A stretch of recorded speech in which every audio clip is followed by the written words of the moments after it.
Gente, o Brasil está no topo aí da lista das nações com o maior número de pessoas ansiosas. Cerca de 10% da população sofre com algum distúrbio de ansiedade, né? E esse problema afeta, sabe o quê? O corpo de forma geral, né? Quer saber como? Então, presta atenção nesse bate-papo agora com quem sabe muito, com quem entende, a psiquiatra doutora Kelly Hobbs. Muito bom dia, querida. Seja muito bem-vinda. Bom dia, obrigada pelo convite. Uma honra tê-la conosco, viu? A honra é minha. Mas é assustador, né? Porque estamos no topo da lista. Sim. E o grande problema é que tem muita gente que tem ansiedade e nem sabe que é de fato ansiedade.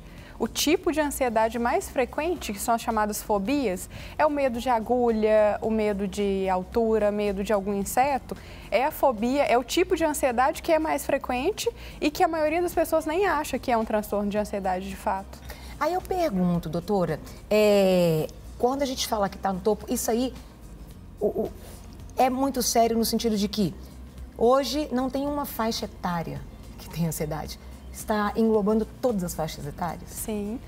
De fato, a ansiedade ela começa muito cedo. A média de início é aos 13 até os 15 anos. Olha. E aí, a tendência é, quando não é bem tratado na infância e adolescência, isso tende a perdurar. Geralmente, fica ao longo de toda a vida, chegando até a melhor idade, né? Até os idosos. E, por exemplo, uma ansiedade, ela pode se transformar numa patologia, se não cuidada? Muito. E assim, a grande questão os transtornos ansiosos são considerados os transtornos até de mais difícil diagnóstico, porque a ansiedade é um sentimento normal. Diante de uma situação específica, uma prova, uma apresentação, a maioria das pessoas experimentam esse sentimento. E é um sentimento, na verdade, que nos ajuda a sobreviver bem, que nos ajuda a seguir a vida, né, e tomar melhores decisões. Só que o grande problema é que quando isso começa a afetar o nosso funcionamento e os nossos relacionamentos, aí sim se torna patológico. Vamos falar de alguns sintomas, então, da ansiedade, doutor? O primeiro é inquietação.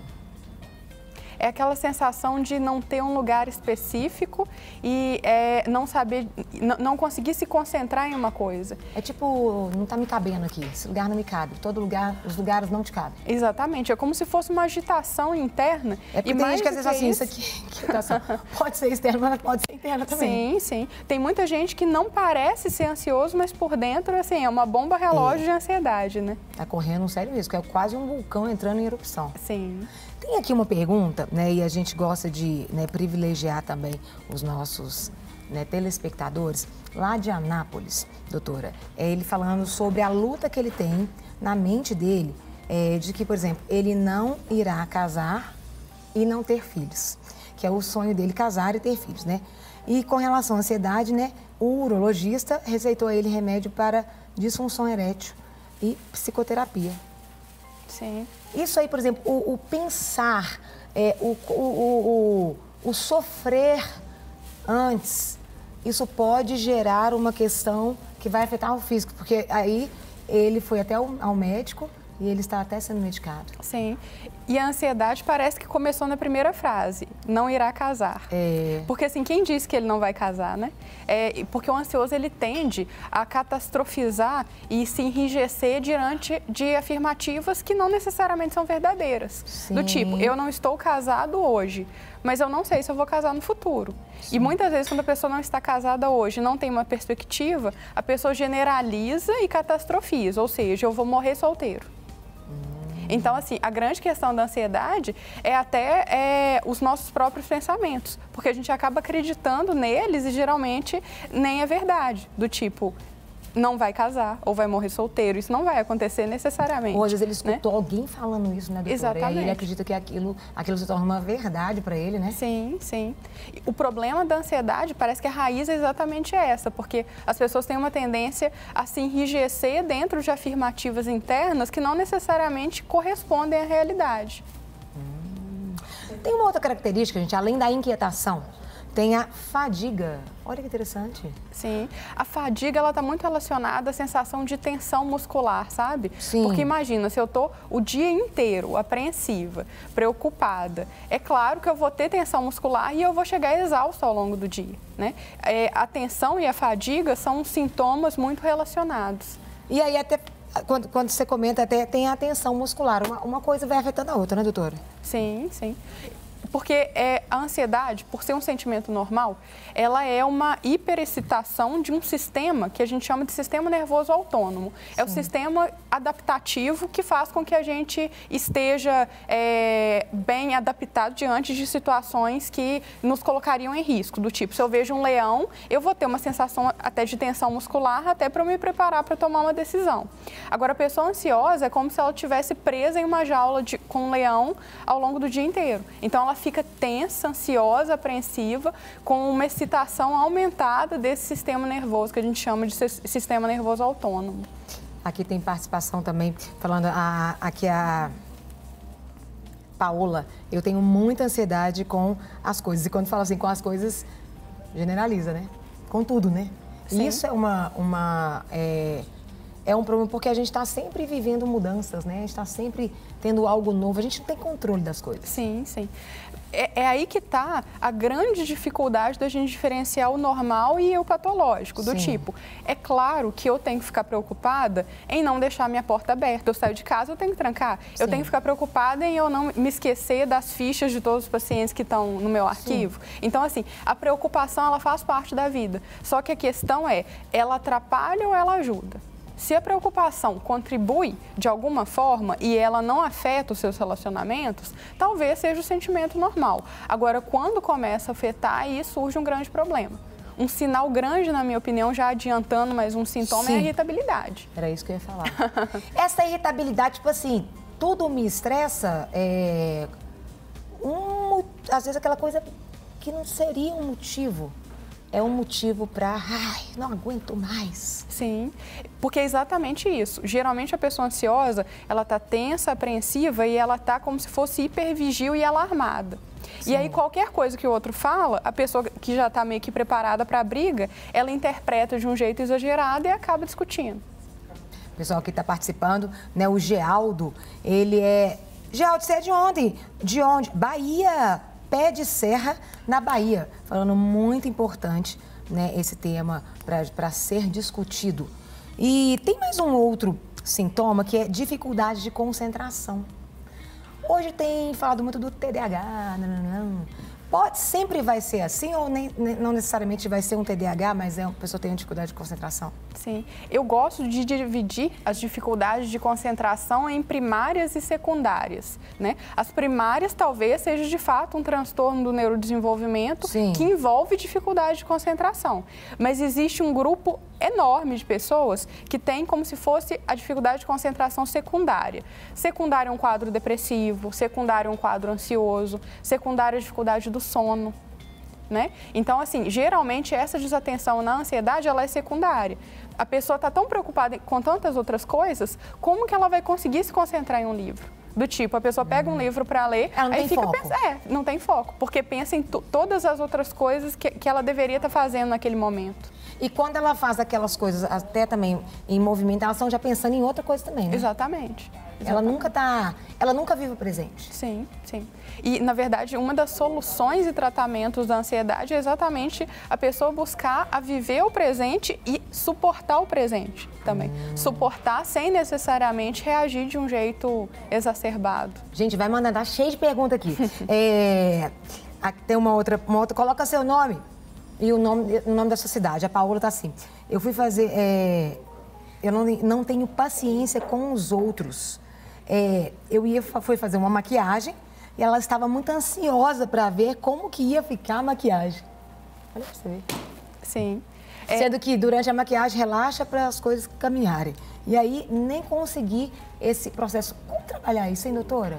O ideal, na verdade, é a pessoa se preparar para o tempo que as coisas vão demorar. Eu acho que o planejamento ajuda muito, do tipo, se eu quero me formar, se eu quero ter uma profissão, por exemplo, eu tenho que estar consciente de que o tempo de formação vai demorar anos ou meses. É a mesma coisa, se eu vou fazer uma maquiagem, o ideal é até eu perguntar para a maquiadora quanto tempo dura. E aí, vamos supor, se ela me diz 2 horas, eu já vou preparada para ficar 2 horas. Entendi. E aí leva um fone de ouvido, ouve uma música. Entendi. Então você tem que se programar para aquilo, porque o corpo ele receber esse comando, ele se organiza, né, doutora? Sim. Tem outra também, é a Ellen, lá da Bahia também. Um beijo, Ellen. Delícia, um cheiro. A ansiedade atrapalha engravidar? Pois é, pode atrapalhar. Por quê? Existe uma correlação grande entre doenças mentais, principalmente ansiedade, e doenças físicas. Sim. Porque a pessoa ansiosa, ela tem uma tendência a se envolver em muitas tarefas. E aí ela fica mais estressada, cuida menos do corpo e, em geral, dorme mal e se alimenta mal. Só isso já é suficiente para trazer dificuldades para engravidar. Já pode trazer dificuldade até da própria saúde, do tipo colesterol alto, obesidade, glicemia alta. Doutora, também tem um outro sintoma que é o que? A perturbação do sono. Eu acho que isso é muito sério, né? Porque quem não dorme irrita também. Exatamente. Você não dormir, pelo amor de Deus. É porque retroalimenta, né? Tem um estudo que fala que uma noite mal dormida em pessoas não ansiosas aumenta o nível de ansiedade durante o dia em 30%. Nossa! Aí o ansioso não dorme. E pode ser cumulativo, por exemplo? Aí ele não dorme nunca. Exatamente. Aí aquilo não fica só 30%, vai aumentando? Sim. O ansioso não dorme. E aí ele não dorme e fica mais ansioso ao longo do dia. E aí piora a dificuldade de dormir. E aí vai virando uma bola de neve. E às vezes ele, né, até às vezes lançar a mão de, às vezes, algumas medicações. Mas a gente sabe também que tem medicações que apagam, mas não descansam, né? Sim. Não, e o grande problema é que não trata a raiz do problema, né? Só a medicação para dormir não trata o problema central, que é a ansiedade. Tem uma pergunta aqui. Oi, sou Karen, de Minas Gerais. Deus abençoe, Karen. Obrigada por participar. Meu pai faleceu faz 1 ano. Coloca aqui o nome da sua cidade, Karen. Faz 1 ano e estou com muita fadiga, sem ânimo, tristeza, desde quando ele faleceu. Né? Isso seria um tipo de ansiedade? Está sendo muito difícil para mim, mesmo com terapia, e tomei medicação 3 meses com um psiquiatra. Bom, talvez seja uma elaboração do luto que pode ser ou ansiedade, ou depressão, ou os dois. Sim. Porque as substâncias relacionadas à ansiedade são muito parecidas às substâncias cerebrais relacionadas à depressão. Então, é muito comum a gente ver uma pessoa que abre um quadro depressivo e, nesse meio tempo, surge uma ansiedade junto também. Tem aqui, estou sofrendo de ansiedade pela menopausa, lá de Divinópolis, tá? Até terminando. Aí, por exemplo, vamos pensar assim, se ela está vivendo a menopausa, isso faz parte do processo, ou se às vezes a pessoa está ansiosa porque vai entrando na menopausa. É bom que você já fala para os dois. Então, se ela estiver na menopausa, provavelmente ela já tem um conjunto de fatores de risco para estar realmente ansiosa, que é dormir mal, que são as alterações hormonais. Sim. Ou a pessoa, ela pode, na verdade, antes de entrar na menopausa, já começar com alguma alteração hormonal que influencia de alguma forma esse sofrimento, assim, né? E a grande questão que eu costumo colocar é comum a ansiedade na menopausa? Então, tratar ou não? A minha resposta tem jeito de viver melhor? Vive melhor. Se na menopausa está ansiosa e considera que tratar seria benéfico, trata, sabe? Entendi.